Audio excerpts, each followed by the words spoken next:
Alright everyone, in this video I want to change the colors of the leaves, provide a bit more variation. So go to My Blocks, make a block, set colors, and the first thing I want to do is I want to grab a Lux and then set color effect to random -10 to 10. And then that'll create a little bit of variation around the mean. No, it won't because I didn't call it, so don't forget to do that. Set colors here. Okay, that's better. Certain games involving dice have open-ended rolls, which means if you roll the highest possible number, you get to roll again and add it on top. And we could do this, we do something similar for this, to just have a couple of leaves that are more extreme colors. So this is optional, but to find a block that says extreme colors, and then control if. So let's see, first let's do a variable set, variable my color for this sprite only. And then put that in there. This should be my color. So set my color to the random and then set the color effect to my color. And the reason I do that in the roundabout way is it gives me a way of writing the color to memory. So then I can use that here. So define extreme colors if the absolute value of my color, which is to say, forget the negative part, forget whether it's positive or negative. So if it's greater than 9, in other words, if it's 10, then we're going to do the extreme thing.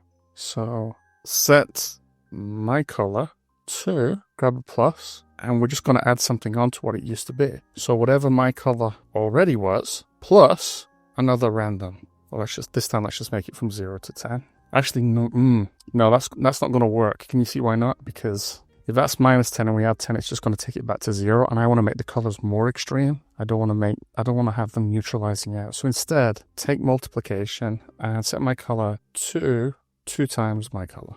And so if it's already 10, it'll be 20. If it's already -10, it'll be -20. Now, if we drop this in here, extreme colors, then before we set the color effect, we just check whether we want to make the my color variable even larger, and then that ought to work. So let's just try that out a couple of times. So maybe that's a little bit more colorful than the others.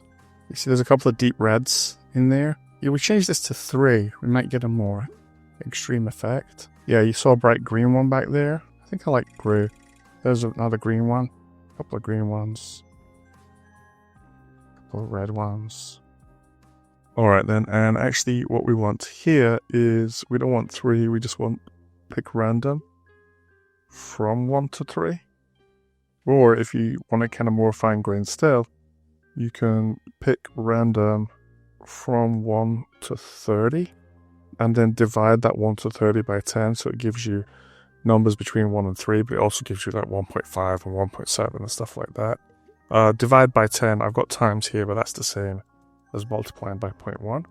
Now, another thing I want to do is I want to make it so that the smaller the leaf is, the darker it is. And that's because the little leaves are more decayed, and as they get more decayed, they become more brown. So that's part of the reason, is just realism. But another reason is because when they're small, you can't hardly see them. But if they're black, as they fly off against the skyline, then you see all these little bits and pieces, all these little dark bits and pieces flying in the wind, and it just kind of looks cool. So what I'm going to do is I'm going to set brightness effect to, grab a plus. Now brightness normally goes from -100 to +100. So -100. But I want the bigger leaves to be brighter. So we're going to do my weight. So this basically says, take each leaf, start it as black as you can, but then brighten it up to the extent that it's bigger. So bigger leaves get more brightened. Now I don't think this is going to be enough, but let's take a look.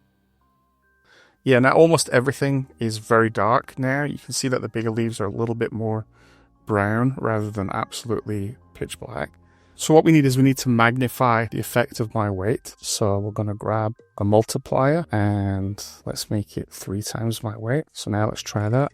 Okay, that's more like it, right? So now the bigger leaves are much more colorful, and then the smaller leaves are still small and black, and that's what we wanted. Okay, so I guess there's just one more change I want to make, because actually I want to capture brightness in a variable, and the reason for that is I want the brightness to be affected by the ambient light. So remember, the light changes as we go through the night. So I'm just going to make one change with that in mind. So make a variable, call it my brightness.